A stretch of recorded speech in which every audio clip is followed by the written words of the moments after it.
Hello friends, मैं हूं गौरव कुमार गुप्ता। तो आज की इस वीडियो में हम बात करने वाले हैं कि आपके एडसेंस अकाउंट में $10 कंप्लीट हो चुके हैं। अब कैसे आपको अपनी आईडी वेरीफाई करवानी है, कैसे आपको एड्रेस वेरीफाई करवाना है और कैसे आपको बैंक अकाउंट वहां पे ऐड करके अपने जो पैसे हैं उनको आप अपने बैंक अकाउंट में ट्रांसफर कर सकते हैं। तो बहुत सारी चीजें होती हैं, तो इन सारी चीजों के बारे में आज के इस वीडियो में हम बात करने वाले हैं। तो यदि आप जानना चाहते हैं तो इस वीडियो को देखते रहिए।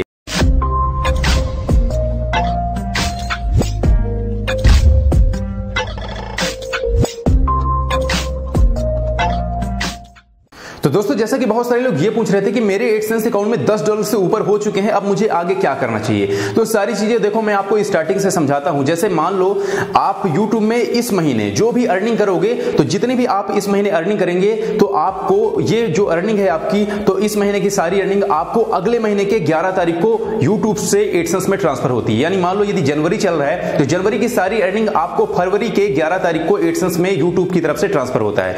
तो मान लो यदि आपकी जो अर्निंग है इस महीने की $10 से ऊपर हो जाती है और आपके एडसेंस में टोटल बैलेंस में $10 से ऊपर हो जाता है, कम से कम $10, ज्यादा से ज्यादा कुछ भी हो सकता है। तो यदि $10 से ऊपर हो चुका है तो आपको एडसेंस की तरफ से एक रेड कलर की पट्टी दिखेगी, your payment are currently on hold, action is required. तो आपको एक्शन पे क्लिक करना होगा और जैसे ही आप इसे क्लिक करते हैं तो देखो पहले सिर्फ एड्रेस वेरीफाई करने को होता था, अब आईडी भी वेरीफाई करना होता है। तो यहां पे आपको अपना पैन कार्ड, आधार कार्ड बहुत अच्छे तरीके से आपको अपलोड करना है। देखो यदि ब्लर रहेगा तो यहां पे वेरीफाई नहीं होगा। और कई बार देखो सिर्फ आईडी अपलोड करने को आती है और जैसे ही आप आईडी अपलोड कर देते हो तो फिर उसके बाद आता है एड्रेस वेरीफाई करने को, और कई बार दोनों साथ में आ जाता है। तो आपको आईडी यहां पे अपलोड करनी है। इसके बाद एड्रेस को वेरीफाई करने के लिए गूगल ने आपके एड्रेस में जो आपने गूगल एडसेंस में डाला है, तो उस एड्रेस में गूगल एक पोस्ट के जरिए आपको एक पिन भेजेगा। वो पिन यहां पे आपको डालना है। जैसे आप यहां पे डाल देते हैं तो आपका एड्रेस भी वेरीफाई हो जाएगा। कई बार बहुत सारे लोग ऐसे होते हैं जिनको पिन नहीं मिल पाता, यानी जो पोस्ट वाले होते हैं वो कुछ गड़बड़ी कर देते हैं या किसी तरीके से कोई कारण ऐसा होता है जिसके कारण से उनको पिन नहीं मिलता।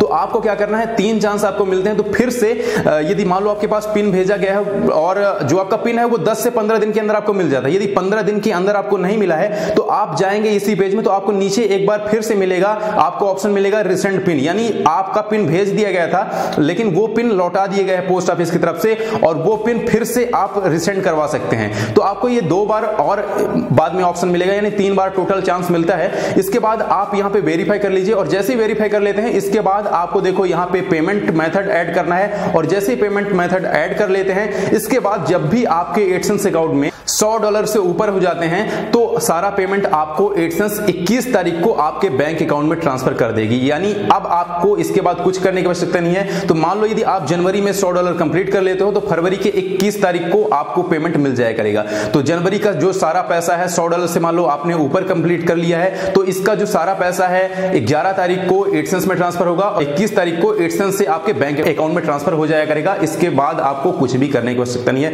ऐसा नहीं कि आपको बार बार पेमेंट सेंड करना पड़ेगा, ऐसा कुछ भी नहीं करना पड़ेगा, ये ऑटोमेटिक आपके बैंक अकाउंट में ट्रांसफर हो जाया करेगा। तो दोस्तों, आशा करता हूं ये वीडियो आपको पसंद आई होगी। तो यदि आपको ये वीडियो पसंद आई तो प्लीज इसे लाइक कर दीजिए और चैनल को भी जरूर सब्सक्राइब करें, क्योंकि ऐसे ही रेगुलर वीडियोस हम आपके लिए लाते रहते हैं जो आपके लिए बहुत ही हेल्पफुल हो सकती है। साथ ही आपके मन में कोई भी सवाल या सुझाव है तो आप कमेंट बॉक्स के जरिए हमसे पूछ सकते हैं, बता सकते हैं। तो मिलते हैं आपसे अगली वीडियो में, तब तक के लिए जय हिंद, वंदे मातरम।